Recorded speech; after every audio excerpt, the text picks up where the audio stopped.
Kaplastikan lang lahat para lang makahakot ng views. Iyan ang mga salitang binitiwan at matapang na isiniwalat ng vlogger na si Ronnie Suan sa kanyang tunay na pangalan or mas kilala nga sa tawag na Boy Tapang dahil umamin mismo siya na hindi naging sila at para lang pala sa contents ang lahat.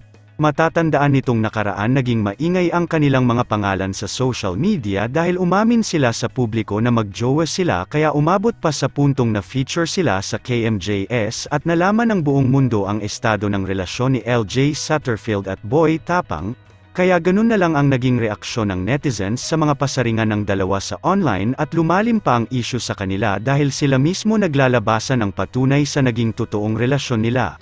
Marami sa fans ng dalawa ang nakabasa ng mga screenshot na nilabas ni LJ sa kanyang Facebook nitong nakaraan kaya naman naglabas din ng hinain si Boy Tapang para depensahan ang kanyang sarili maging si LJ sinabihan siya ni Boy Tapang na ginamit lamang ang kanyang kasikatan at pangalan para makilala ng lahat pero mariing tinanggi ni LJ ang mga paratang sa kanya dahil never daw siya gumamit ng pangalan ng iba para sumikat.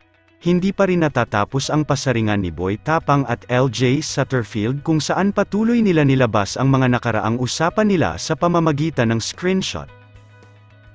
Nitong February 19 naglabas ng bagong vlog si LJ sa kanyang YouTube channel kung kailan mainit ang usapan sa social media para magpaliwanag sa lahat dito nagbigay siya ng paliwanag sa issue nila ni Boy Tapang na agad naman nag-react.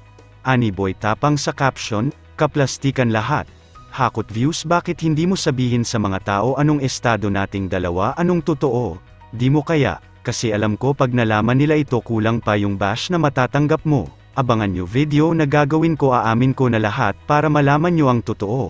Mula sa latest post naman ni Boy Tapang sa Facebook pag-amin nito na nagsisi siya na bakit pa raw niya ni-reveal ang kanyang jowa na never naman naging sila.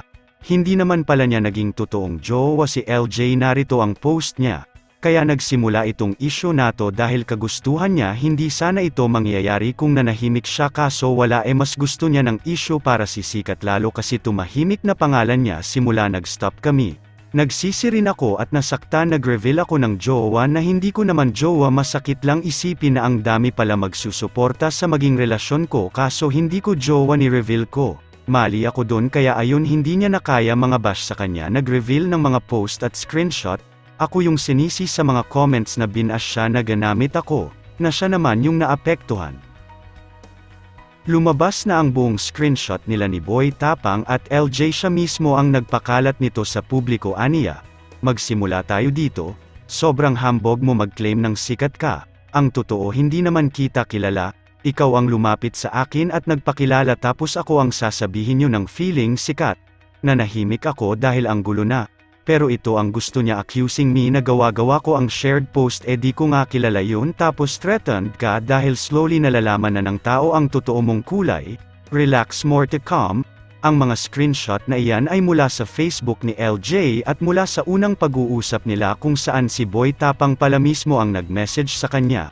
Pwede natin bisitahin ang kani-kanilang Facebook para malaman ang buong katotohanan ng pinagmulan nito. Marami umalma sa nasabing post nila kaya may mga taong hindi naniniwala sa kanilang bangayan sa social media dahil alam nila na content lamang ang lahat kaya pinatitigil na sila ng kanilang mga fans dahil nasisira ang kanilang pangalan.